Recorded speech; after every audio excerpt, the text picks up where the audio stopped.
My, oh my, the news have been intense since the week started. 76 has a new roadmap, Bethesda's client is shutting down, and a new AMA could happen this year. It's news time. Hello everyone! Welcome back to another Fallout 76 video. I'm really excited to deliver today's news because most of them are the type of information you really want to know if 76 is part of your favorite games.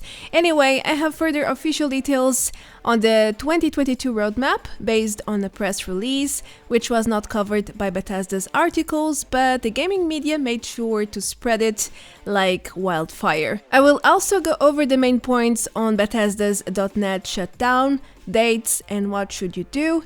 Meanwhile, a new experience glitch was made public a few days ago before Season 8 goes live, and a new MAA could happen soon. Lastly, I will go over the latest Atomic Shop update and a new bug, as well as the latest rumor about atoms increasing in price. Well then, let's dive into the details, shall we?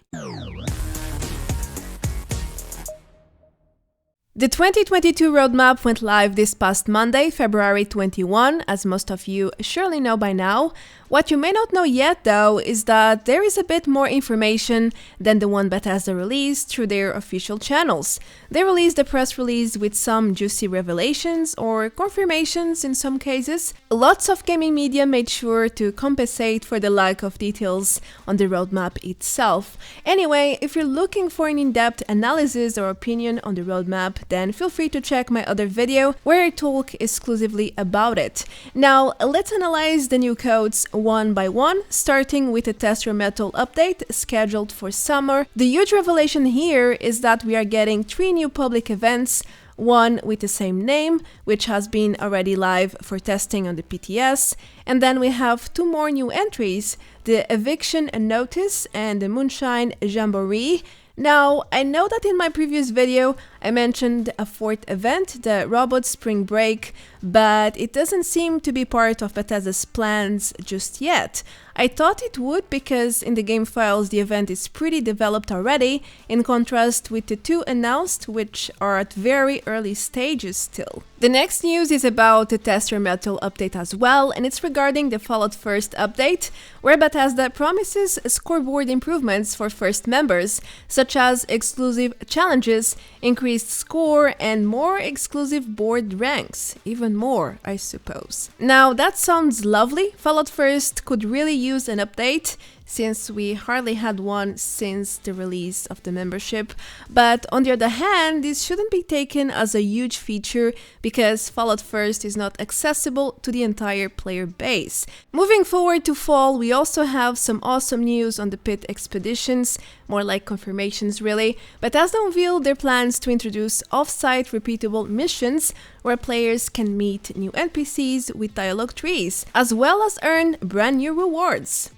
We are slowly getting there. The second revelation is about the expedition system and the fact that players will be able to access the pit through a hub located at the White Springs, just like it was data mined recently. Lastly, we now know that trogs are really coming with this DLC. Until this point, we could only speculate, since Bethesda recently added a folder named Trog in the game files. But now we have proper official confirmation that it's real, probably as the top tier type of enemy there. Anyway, and so far, about everything mined has been checking with Bethesda's revelations, so that's great to know. If you're not sure what I'm talking about, then you should watch my other video here. It's a full overview featuring 20 data mined facts on the pit expeditions, all from 2022. Now moving to winter, the Nuka World Tour will bring lots of surprises, no doubt there, such as a new public event and a new world boss, which will be located in the Ash Heap, apparently. Well, that's surprising, but in a very good way. This region is probably the least favorite one,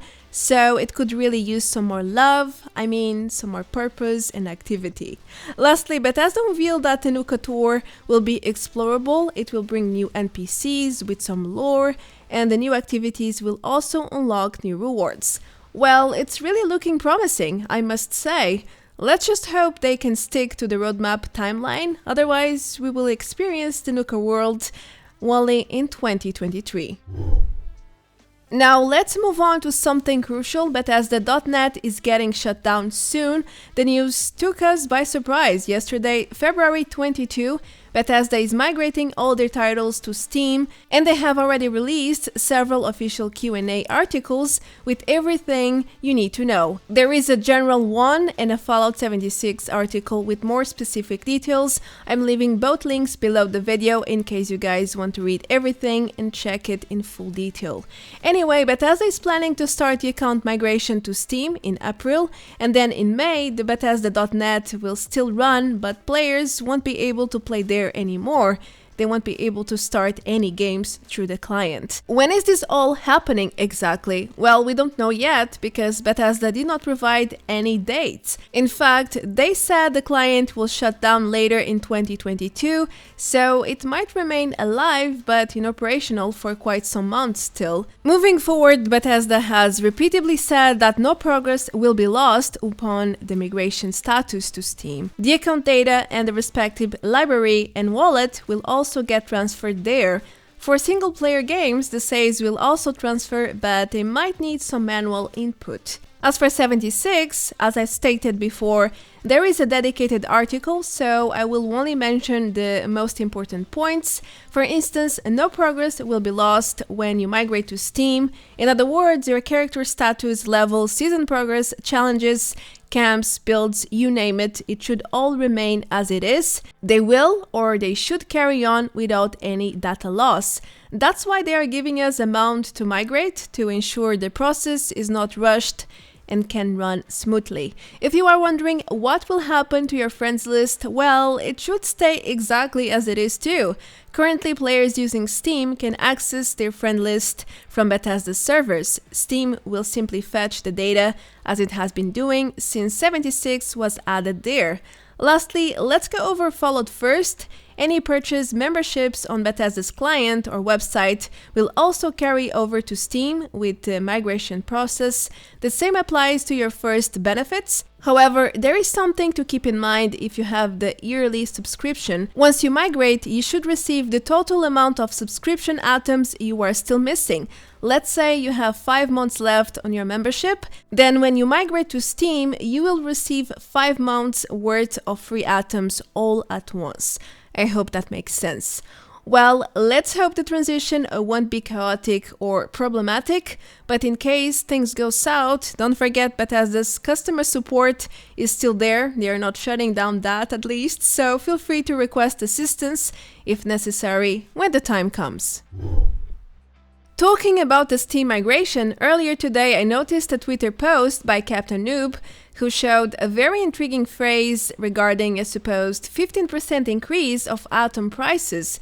It looks legit, so at first I thought this could be a con of fully migrating to Steam. After all, they are pricey. They often take 30% or more from developer sales. But then, after checking the article again, I couldn't find this phrase anywhere.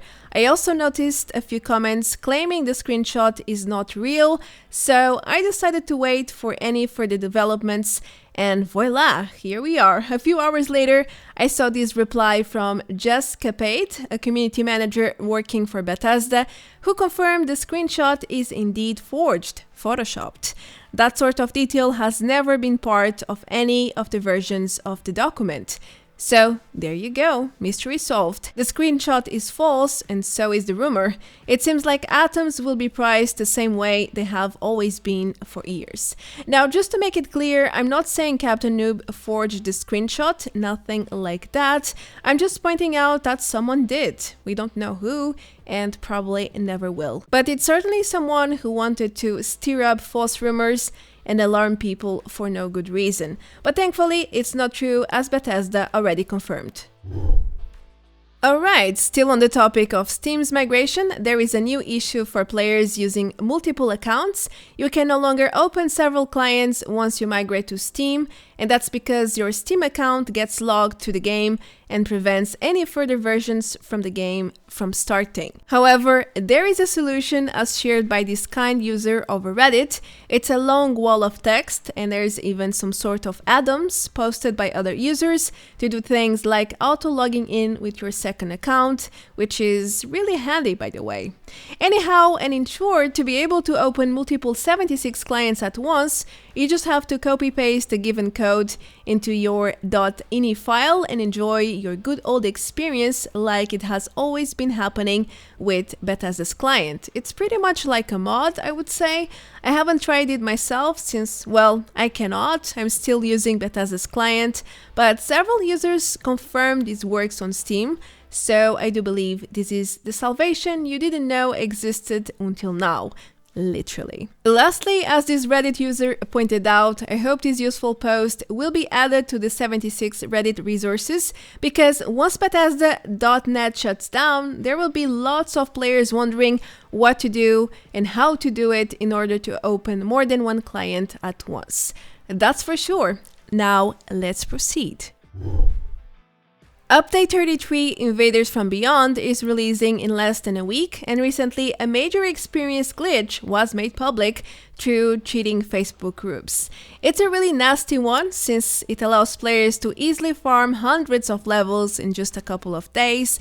I'm not going to fully display the evidence since the post contains all the exploit steps and details on how to replicate it. And as you should know by now, I'm not into the art of teaching how to cheat, so let's not go there. I also spotted a few guides on this matter already, so it doesn't seem like fake news. Anyway, this is very concerning because we are a few days from a new update and a new season start, so unless Bethesda acts really quickly and neutralizes this exploit before March 1, then I'm afraid you will see lots of players wearing or using late rank rewards because they can simply use and abuse this glitch to unlock rank 100 in a matter of days. Maybe even hours, it depends how long they try or use this exploit really. It happened many times before, so it wouldn't surprise me if it happens once again. All we can do now is wait for a hotfix to release before next week, otherwise things are gonna get messy again. The next news will surely lift your mood because it seems like Bethesda is planning to host another MAA or Ask Me Anything event. And no, this is not me speculating. I spotted this post from the community manager Volseek, where he confessed he would love to have another MAA event. He went further in details by saying that despite not being part of the roadmap, he will try his best to make it happen in 2022. That's fantastic news, don't you think?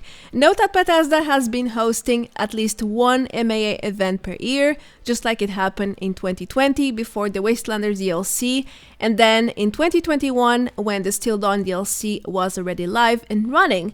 Perhaps this time we'll get an MAA before the Pit Expeditions or even before the Nuka World Tour. One or the other, it would be very fitting. If they go for it, then that means we will get way more details on upcoming content for 2022 and perhaps 2023 as well. Let's wait and find out. We are close to the end here. Now I just want to mention that the highlight of this week's Atomic Shop update is basically wall paintings. It took them long enough. There are hundreds of paintings in game, some of them really artistic and detailed, but for some reason Bethesda is not a huge fan of making them available to players. Could this be the start of the painting expansion, or was it just a one-time thing? I surely would love to have some new paintings for my camps, but maybe that's just me. As the last news, I selected a visual bug, a very odd one actually. I recently spotted this bug report about the samurai paint where the poster claims it's bugged, as in once you apply the skin, sometimes the standard weapon appearance disappears. In other words, you are stuck with the paints and can never go back to the original weapon appearance if you choose to mod it with the paint.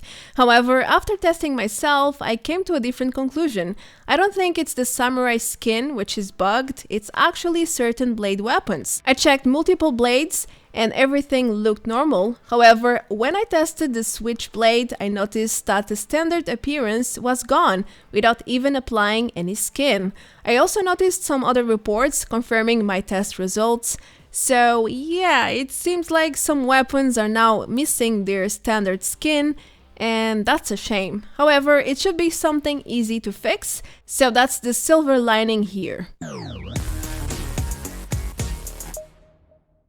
News time is over, everyone, but I can't leave you without another random bug. This time it's just my ally sitting in the air, floating. No. I mean, she is obviously sitting in an invisible high-tech alien chair.